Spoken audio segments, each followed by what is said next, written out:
আউযু বিল্লাহি মিনাশ শাইতানির রাজিম। বিসমিল্লাহির রহমানির রহিম।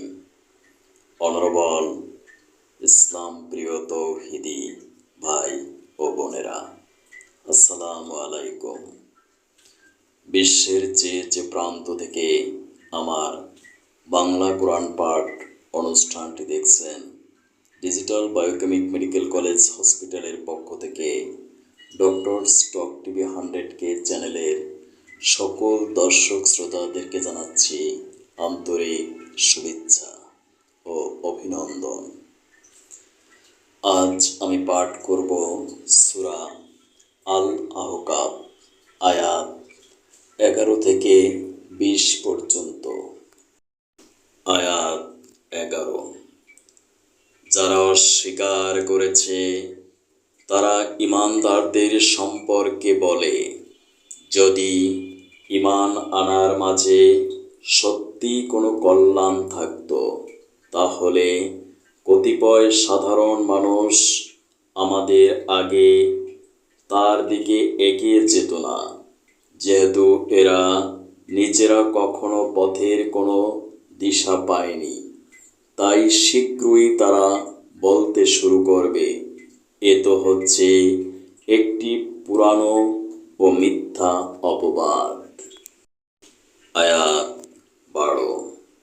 এর আগে মানুষদের পথপ্রদর্শক ও আল্লাহর রহমত হিসেবে মুসার কিতাব তাদের কাছে মজুদ ছিল, আর এই কিতাব তো পূর্ববর্তী কিতাবের সত্যতা স্বীকার করে। এটা এসেছে আরবি ভাষায়, যেন তার সীমালঙ্ঘনকারীদের সাবধান করে দিতে এবং ন্যায়পরায়ণ ব্যক্তিদের জন্যে তা হতে পারে সুখবর। আয়াত 13। যেসব মানুষ একথা বলে আল্লাহ পাকই হলেন আমাদের একমাত্র প্রভু, অতঃপর তারা এর উপর অবিচল হয়ে দাঁড়িয়ে থাকে, তাদের জন্যে নিঃসন্দেহে কোনো ভয় শঙ্কা নেই এবং তাদের কখনো উদ্বিগ্ন হতে হবে না। আয়াত 14। তারাই হবে বেহেশতের অধিকারী, সেখানে তার চিরদিন থাকবে। এ হচ্ছে তাদের সেই কাজের পুরস্কার যা তারা দুনিয়ায় করে এসেছে। আয়াত 15। আমি মানুষকে আদেশ দিয়েছি সে যেন নিজের পিতামাতার সাথে ভালো ব্যবহার করে, কেননা তার মা তাকে অত্যন্ত কষ্ট করে পেটে ধারণ করেছে এবং অতি কষ্টে তাকে প্রসব করতে এবং এভাবে তার গর্ভধারণকালেও জন্মের পর তাকে দুগ্ধ পান করালেন দীর্ঘ 30টি মাস সময়।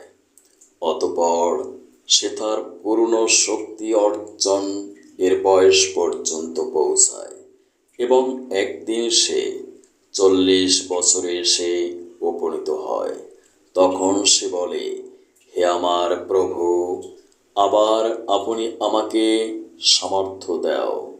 আমি আমার উপর শুরু থেকে যেসব অনুগ্রহ করে এসেছেন এবং আমার পিতামাতার উপর যে অনুগ্রহ আপনি করেছেন, আমি যেন এর কৃতজ্ঞতা আদায় করতে পারি।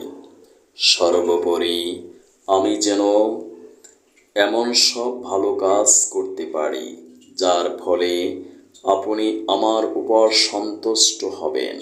আমার সন্তান সন্ততিদের মাঝেও আপনি সংশোধন এনে দেন। অবশ্যই আমি আপনার দিকে ফিরে আসছি, আমি তো আপনার অনুগত বান্দাদেরই একজন। আয়াত 16।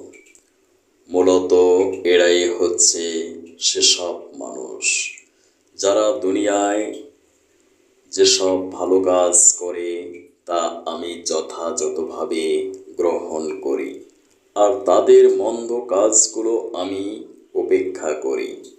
এরাই হবে সেদিন বেহেশতবাসীদের অন্তর্ভুক্ত। এদের কাছে প্রদত্ত আল্লাহর ওয়াদা, যা সত্য প্রমাণিত হবে। আয়াত 17। তবে সে ব্যক্তির কথা আলাদা, যে ব্যক্তি নিজ পিতামাতাকে বলে, তোমাদের দিক, তোমরা উভয়ে কি আমাকে এই বলে প্রতিশ্রুতি দিচ্ছ যে আমাকে কবর থেকে বের করে আনা হবে, অথচ আমার আগে বহু জাতি গত হয়ে গেছে, যাদের একজনকেও কবর থেকে বের করে আনা হয়নি। এ কথা শুনে পিতামাতা উভয়ই আল্লাহর সাহায্য প্রার্থনা করে এবং সন্তানকে বলে, ওহে, তোমার দুর্ভোগ হবে। এমন সময় আছে, আল্লাহ পাকের উপর ঈমান আনো, আল্লাহর ওয়াদা অবশ্যই সত্য প্রমাণিত হবে। তারপরও হতভাগ্যরা বলে, হ্যাঁ, তোমাদের এসব কথা তো অতীতকালের কিছু উপাখ্যান ব্যতীত আর কিছুই নয়। আয়াত 18। এরাই হচ্ছে সেসব লোক যাদের উপর মানুষ ও জিনদের পূর্ববর্তী দলের মতো আল্লাহর শাস্তির বিধান অবধারিত হয়ে গেছে। এরা সবাই তাদের একই দলে শামিল হয়ে যাবে, আর এরা হচ্ছে ভীষণভাবে ক্ষতিগ্রস্ত। আয়াত 19। এ উভয় দলের প্রত্যেকের জন্যই তাদের নিজ নিজ কর্ম অনুযায়ী মান ও মর্যাদা রয়েছে। এভাবেই আল্লাহ পাক তাদের কাজের যথার্থ বিনিময় দেবেন, আর তাদের উপর কোনো রকম অবিচার করা হবে না। আয়াত 20। যেদিন কাফেরদের দোজখের জ্বলন্ত আগুনের সামনে এনে দাঁড় করানো হবে, তখন তাদের বলা হবে, তোমরা তো তোমাদের ভাগের যাবতীয় নিয়ামত দুনিয়াতেই বিনষ্ট করে এসেছ, এবং তোমাদের পার্থিব জীবন্ত দিয়ে প্রচুর পরিমাণ ফায়দাও তোমরা হাসিল করে নিয়েছ।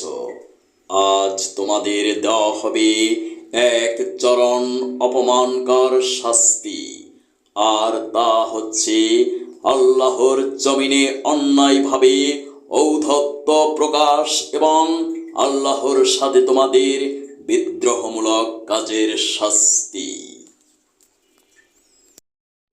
সাবধান হও বিশ্ববাসী, এ কোরআন মানব রচিত কোনো কল্প কাহিনী নয়। এ কোরআন হলো মহান আল্লাহ তাআলার পক্ষ থেকে অবতীর্ণ। এ কোরআনের প্রত্যেকটি ভার্স মানব জাতির জন্য অবশ্য পালনীয়। তাই আমি বিশ্ববাসীকে বিনীত বাক্যে অনুরোধ করছি, আপনারা ব্যক্তি জীবনে কোরআন বাস্তবায়ন করে পারলৌকিক মুক্তি অর্জন করুন। অনুরোধ ক্রমে আমি ডাক্তার কাজী দেলোয়ার হোসাইন, বাংলাদেশ।